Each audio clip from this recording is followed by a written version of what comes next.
Madone à l'enfant.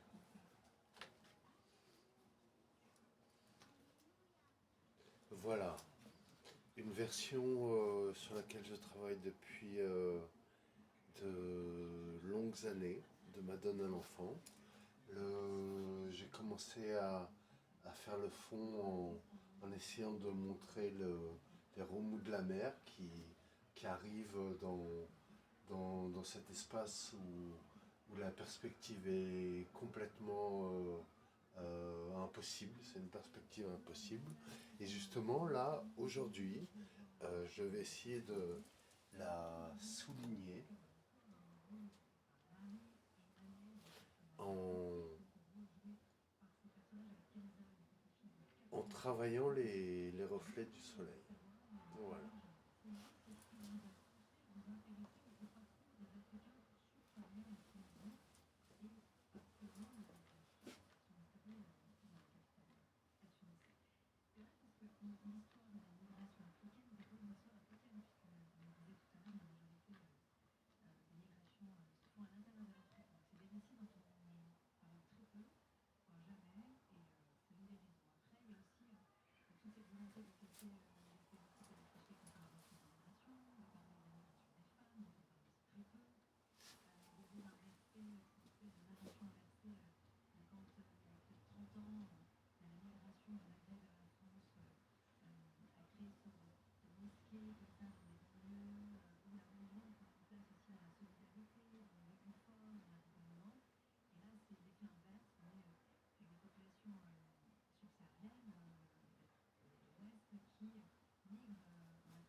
Et voilà, et puis un dernier effet.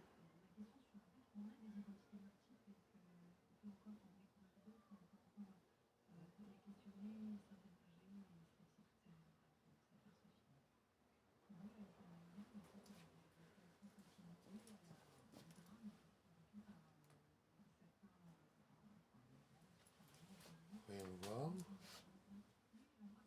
C'est un peu mieux, je ne sais pas si on voit la caméra.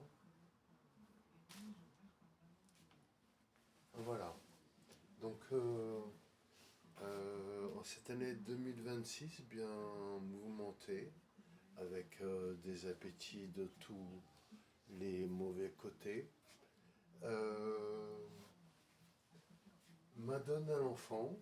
Et ce que j'aimerais réaliser comme exposition, c'est une exposition qui parlerait de mes muses. Parce que là, si l'on voit dans Madone à l'enfant ma dernière muse, eh bien, une exposition qui recenserait mes tableaux et les mettrait en perspective avec les muses que j'ai eues. Voilà, ça c'est une autre période.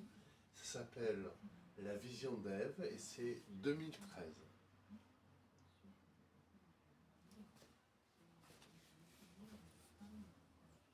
Et donc une exposition qui parlerait de mes muses serait parce que moi je suis un peintre qui produit peu, parce que je ne produis que quand je suis amoureux.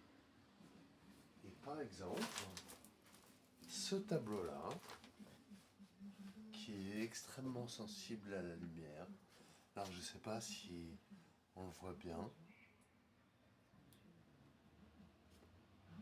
et en plus il est sur, c'est une marquise sur un miroir, je ne sais pas si on voit un miroir.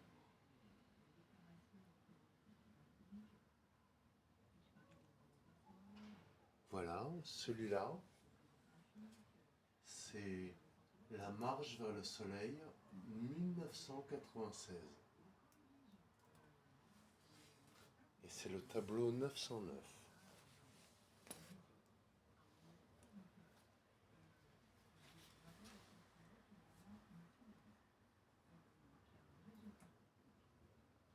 La marche vers le soleil m'a été inspirée par une autre muse. Voilà, moi je ne peins que quand je suis amoureux. Et voilà. Et je ne peins pas beaucoup de séries parce que c'est vrai qu'à chaque fois que je fais un tableau, j'espère qu'il sera nouveau en technicité ou explorant une chose particulière.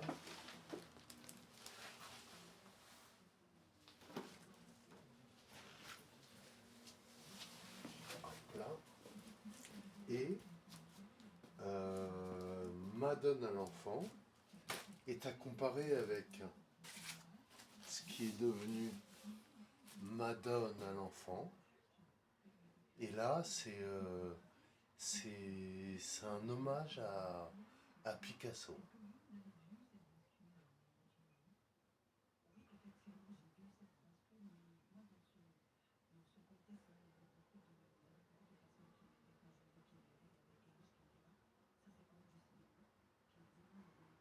Et bien sûr, c'est un tableau surréaliste.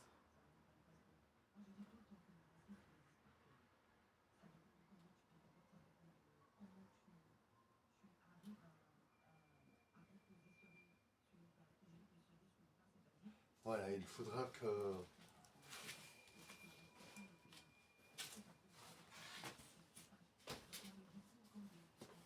Madone à l'enfant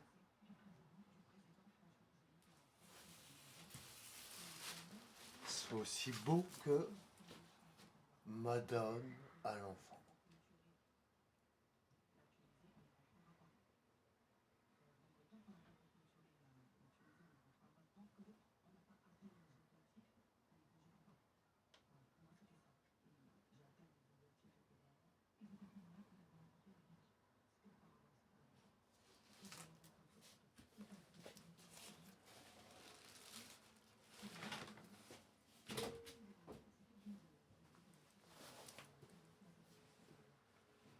Et qu'est-ce que je voulais vous montrer encore? Ah oui, ça c'est très intéressant. Très très très intéressant. Ah oui. Hop là. Donc là on décroche le sujet sur lequel on était en train de travailler. Ah, j'ai pas fait le vent sur le tableau. Je le ferai la prochaine fois.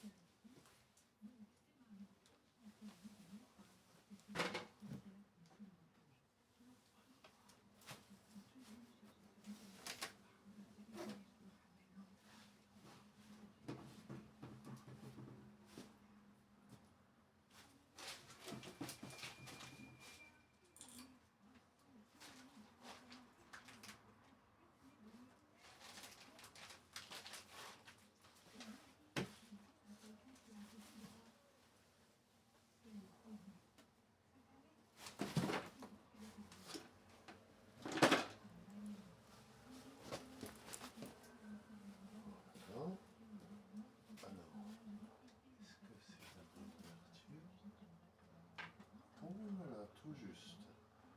Tout juste, tout juste, tout juste.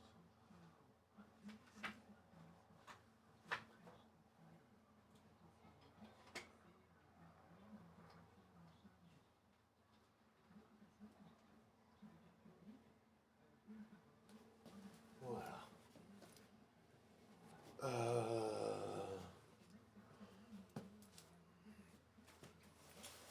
Voilà une autre période de mon travail.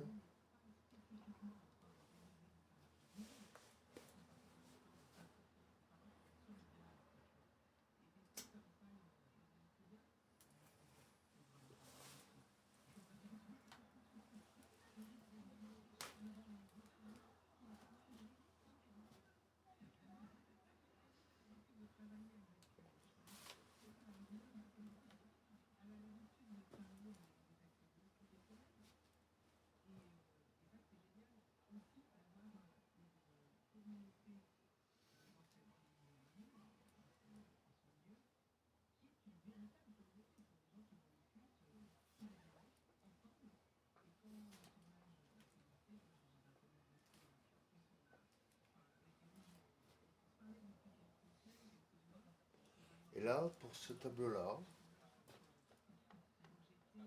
qui s'appelle...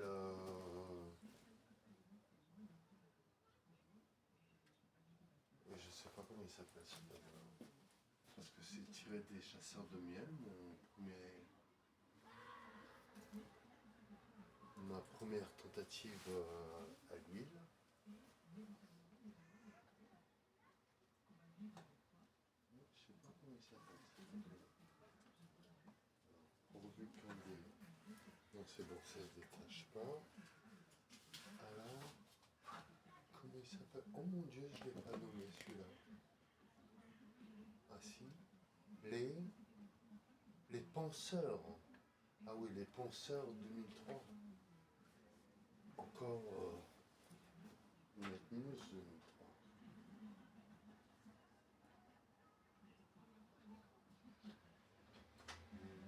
Et vous aurez remarqué que le tableau est un tableau-objet. Moi je dis tableau-objet pour l'objet qui l'encadre et lui aussi quelque chose d'autre. Et si vous regardez bien, ce tableau est encadré de moulage de dents imparfaites.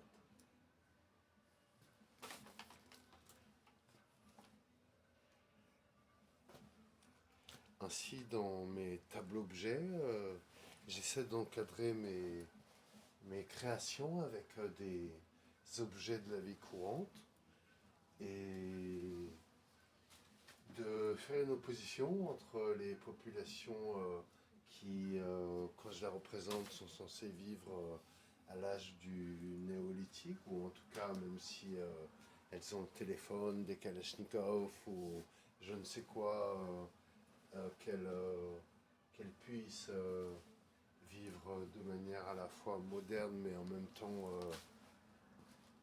je l'espère, encore ancestrale. Eh bien, mes tableaux-objets marquent l'opposition radicale entre des objets de la consommation courante et les peuples primitifs que je célèbre dans mes tableaux. Donc même dans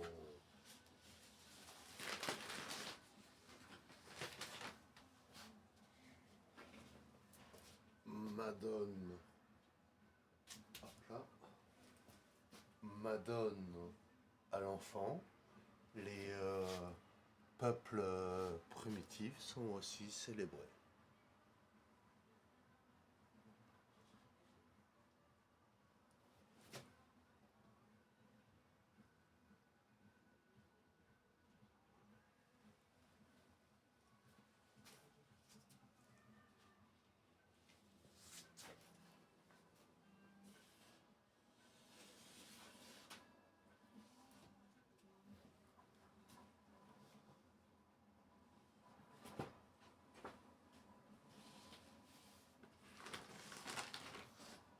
Et dans Vision d'Ève, qui est un thème, je vais me le mettre, faut pas qu'on me voit. Voilà, Vision d'Ève, qui est un thème religieux.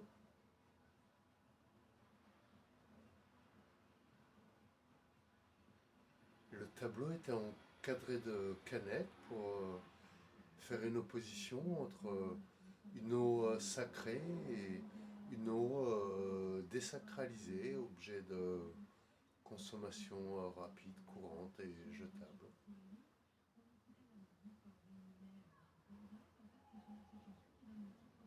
Vision d'Ève. Elle doit pointant vers le ciel, ce qui est significatif.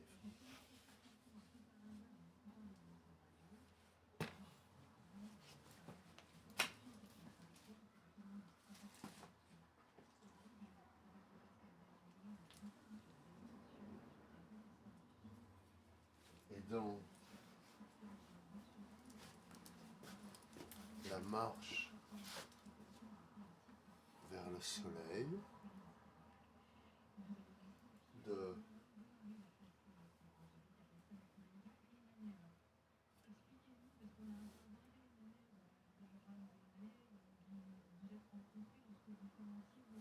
de 1996. Là, bien sûr, c'est encore une allégorie religieuse. Et qui est inspirée des jaïnistes qui vont se baigner dans le Gange une fois par an, enfin, à une cérémonie, une très grande cérémonie qui réunit de nombreux fidèles. Et les jaïnistes vont se baigner dans le Gange et c'est inspiré donc d'un cliché où on les voit marcher en bande, où j'ai réassemblé les protagonistes suivant un ordre qui me convenait.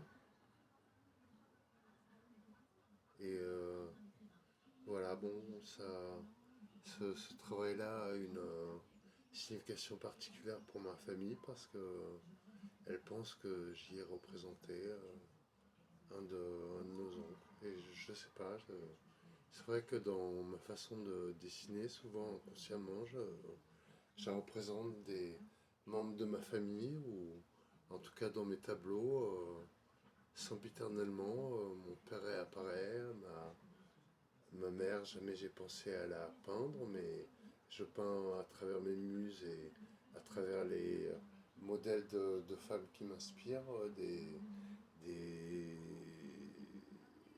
souvent des madones.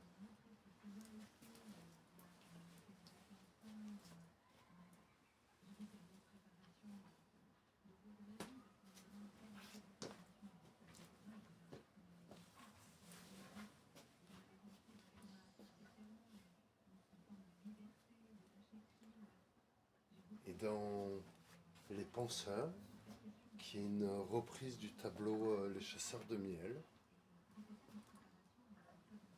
là peut-être qu'on peut le voir de plus près, j'espère que ça va tenir. On va.